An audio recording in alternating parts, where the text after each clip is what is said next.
Kalakwatsero, kalakwatsera, gagala tayo dito sa Odenbos. Ito yung simbahan ng Odenbos na I featured earlier already.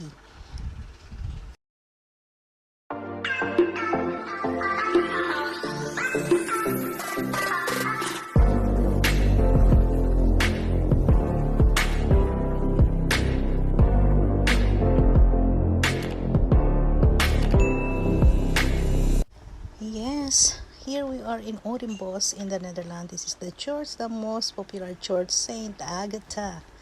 Oh, church, diba? And in front of the church, halika, tingnan natin what more. Ano bang meron ditong tourist attraction maliban dito sa church here in Odenbos. Ayan. Actually, everything is beautiful here in Odenbos. As you see, look the squares. They also have a beautiful square here.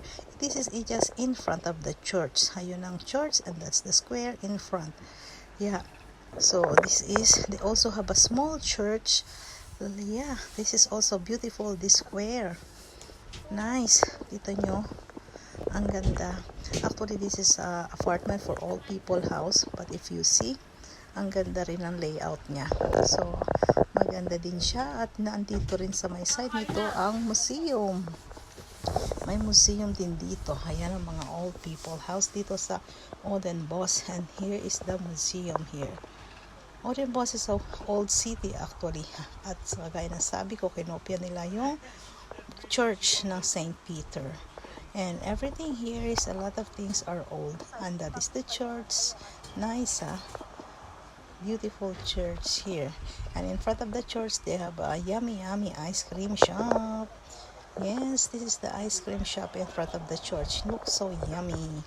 So, nag-ice cream kami dito. Nagpahinga after nag-ikot-ikot. Yes.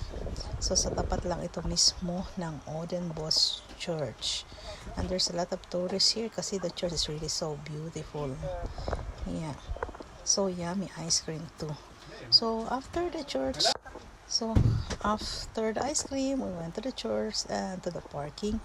And they have a small a fort here, actually. Yes, in the other side of the church, as you see, they have a new port. Yeah. So you see the new port here. A few moments later. So that is here. Yes, the new port. See, small pretty. And you see from here the Odenbos Church. It's nice, Yeah. Thank you so much for watching, guys. Thank you. This is Odenbos in the Netherlands. And kasama namin maglakwatsa si Ricky. At the moment, ayan, hindi lang kami dalawa.